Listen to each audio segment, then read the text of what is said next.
1. You'll hear two friends planning an event. First, you have some time to look at questions 1 to 6.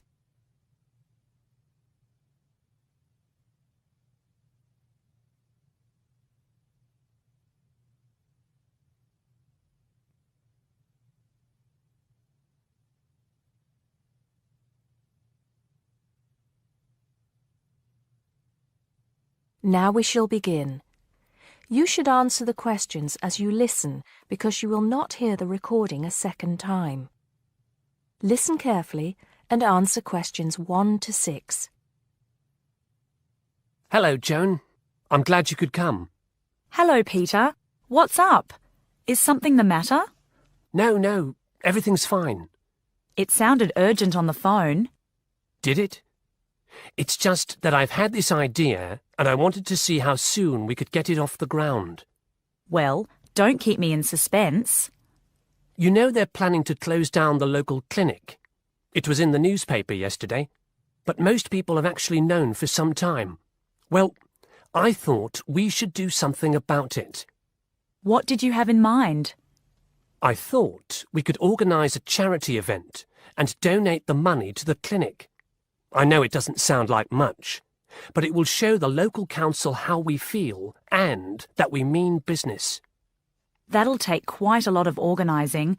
Why don't we just hold a protest outside the town hall? A protest would take just as much organisation as an event like this. Besides, I think fewer people would turn up. A village fair or something like that would attract more people and get money for the clinic. People are more generous when they're enjoying themselves. OK then, it sounds good to me. How do we start? First, we put our heads together and come up with a list of people who'll be willing to help and people who can provide us with some of the things we need. For example, we might need a caterer to provide refreshments, a rock band for entertainment, tents and so on. Then, we do a lot of telephoning around and try to get everybody together at the same time in the same place. Sounds like a lot of work to me. Well, that's only the beginning. First things first, though. Let's decide now on who to get to the initial meeting and where and when to hold it. Fine. Well, the village hall would be the best place to have the meeting. It's not as big as the youth club, but it's warmer. There'll be no problem getting permission to use it, but I suppose it depends on how many people we invite. We don't want too many, otherwise the meeting will go on too long and nothing will get decided. But the village hall is a good idea. It's more official than having it in someone's living room. How many? 6 or 8 people to start with? 10 at the most? OK, now we have to decide on a suitable day and time. Suitable to everybody, I mean. A Saturday or Sunday would seem to be the best choice because people aren't at work on those days. But they may not like the idea of giving up a part of their weekend for a meeting. Unless we persuade them it's for a good cause, or that it's to their advantage, and that it'll all be a lot of fun. We'll provide refreshments, of course. What if some don't want to give up their weekend? Then we'll give them an alternative. Say, one evening in the week after everybody's finished work. We'll see which is the most acceptable to them. Then book the hall. I can do the refreshments for the meeting. I'll get Darren and Maggie to help me. I'm sure they'll be more than willing. Before you hear the rest of the conversation, you have some time to look at questions 7 to 10.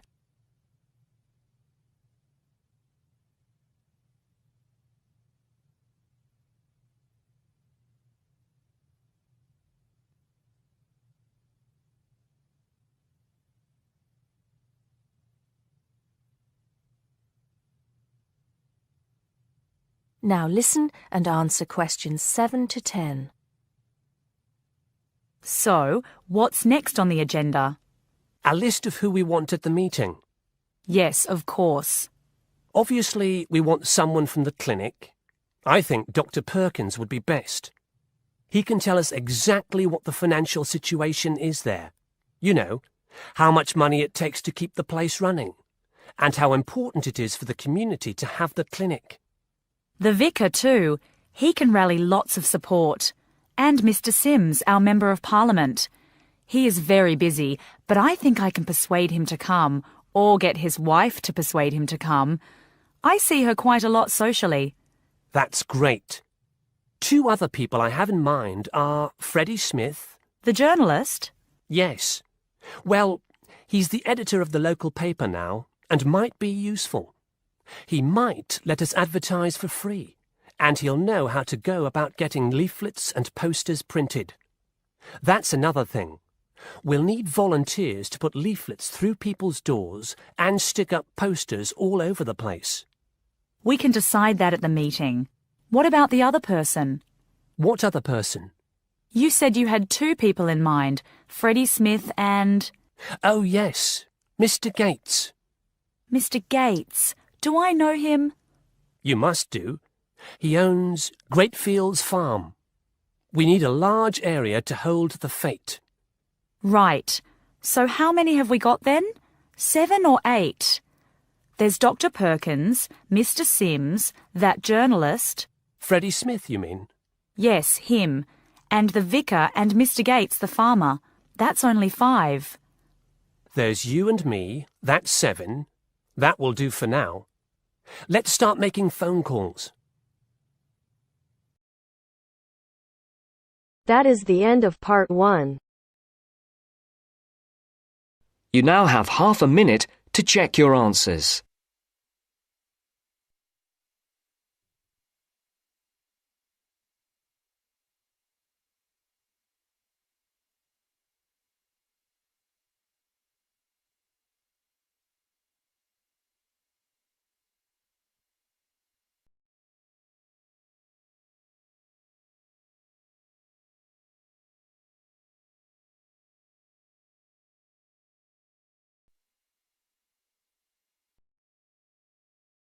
Now turns to part 2. Part 2. You are going to hear a talk given by Madeline. She is going to introduce the recreational facilities on campus and in town. First, you have some time to look at questions 11 to 16.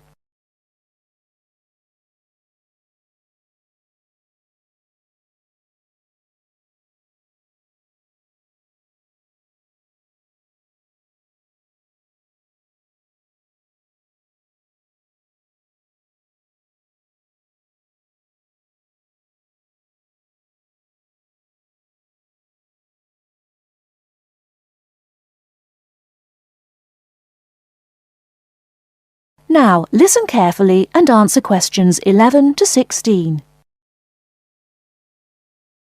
Well, good morning, everybody.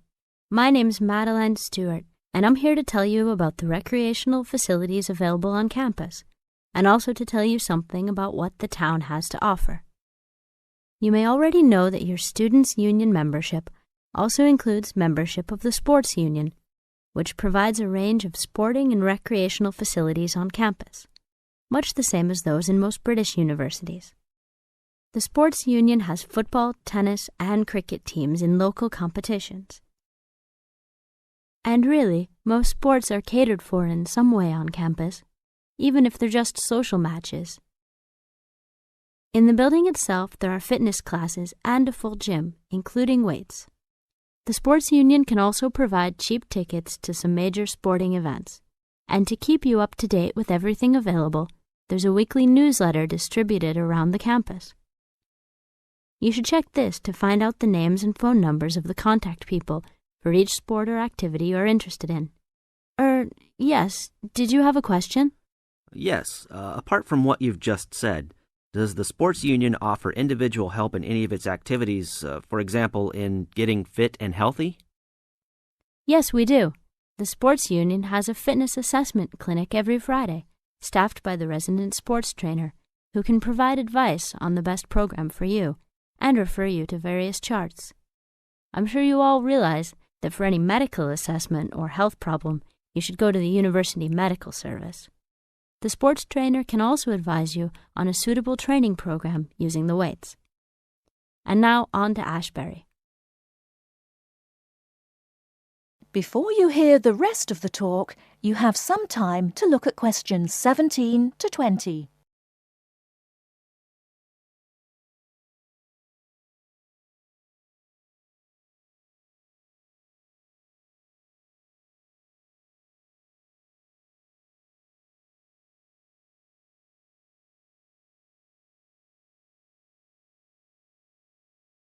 Now listen and answer questions 17 to 20. And now on to Ashbury. For a town of its size, Ashbury has some unusually good leisure and sporting facilities, most of which are near the center of town and easily reached by bus from this campus. There's a new, well, almost new, Olympic-sized swimming pool. That's not quite in the central town area, but it's only a 5-minute walk from the bus stop. Above the pool, there's a high-tech fitness center that any of you more serious fitness lovers would need to check out. Then, in the center of town, there's a sporting complex called the Anderson Center, which contains squash courts and facilities for a number of other indoor sports, such as basketball. And just around the corner from the Anderson Center, in the main street there, is an indoor bowling alley. All of these facilities are listed in the weekly newsletter, so I encourage you all to look through it and... That is the end of part 2. You now have half a minute to check your answers.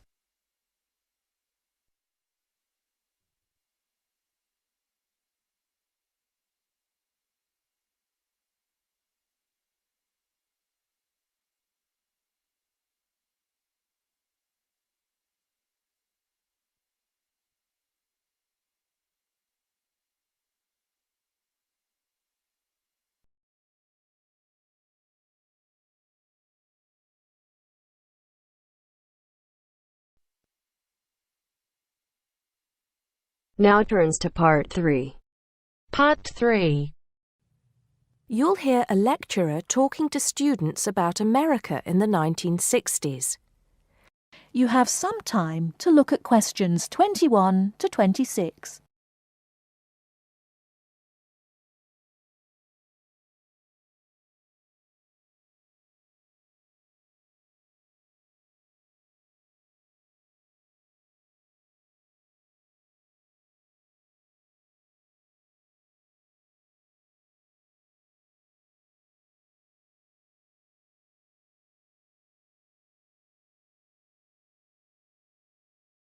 Now listen carefully and answer questions 21 to 26. We begin our examination of America in the 1960s with the usual caution. There is no sense in trying to understand any decade without looking at what came before. Those of you who still have outstanding coursework on the 1950s would do well to complete it now, if for no other reason than it will help make sense of the next series of lectures. But we must press on, and I'd like to begin my talk about the 60s with a reference to one of those things that came before, the post-war baby boom. With the end of the Second World War in 1945, there began in the USA an era of perceived prosperity and security. In short, people started to feel that the world was a much better and safer place to bring up children. So, at the start of the 60s, all those children born in the baby boom, 70 million in the US alone, were teenagers.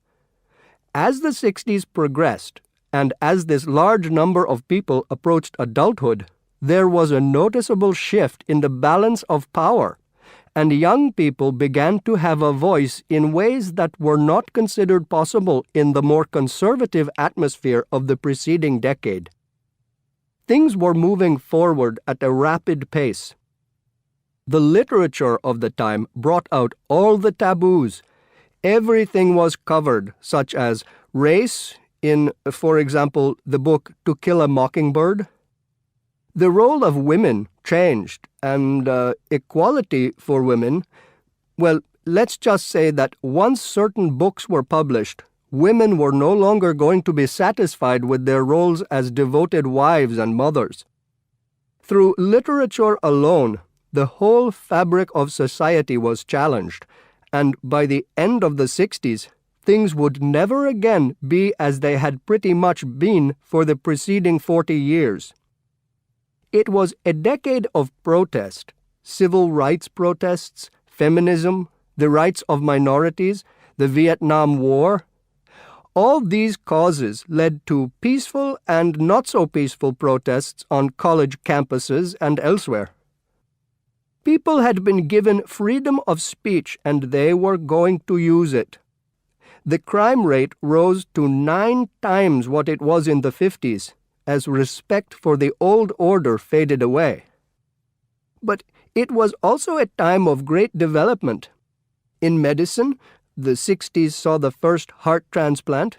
In technology and the space race, where we saw the first American in orbit and lasers being invented at the start of the decade, and the first man on the moon, and the first primitive internet at the end. Before you hear the rest of the talk, you have some time to look at questions 27 to 30.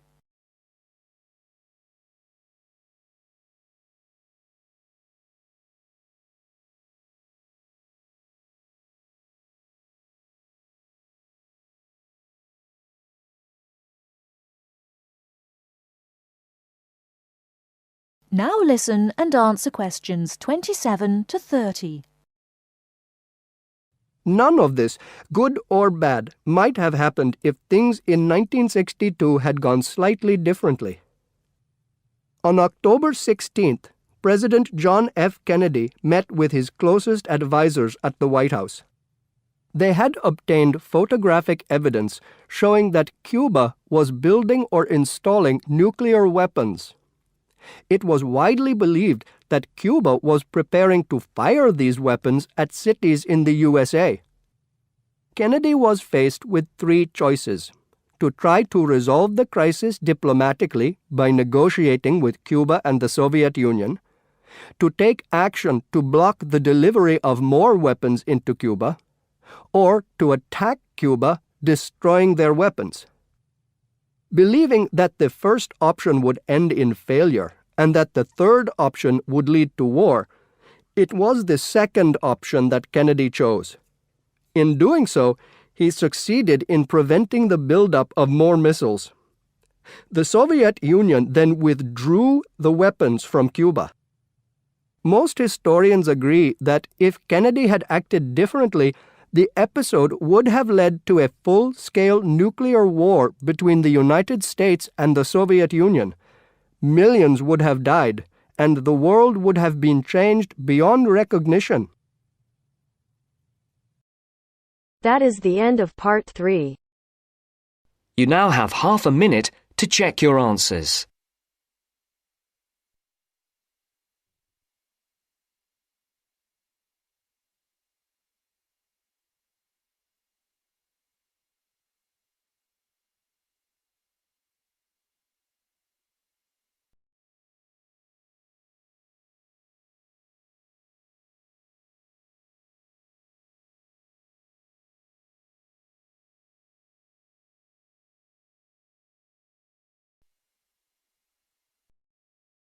Now turns to part 4.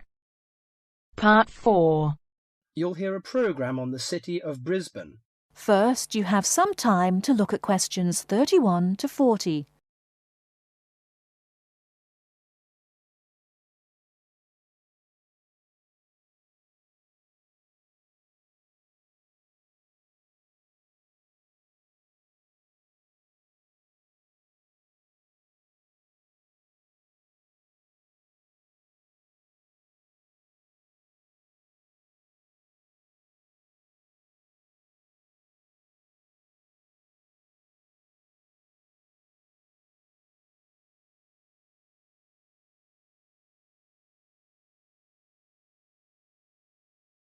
Now listen carefully and answer questions 31 to 40.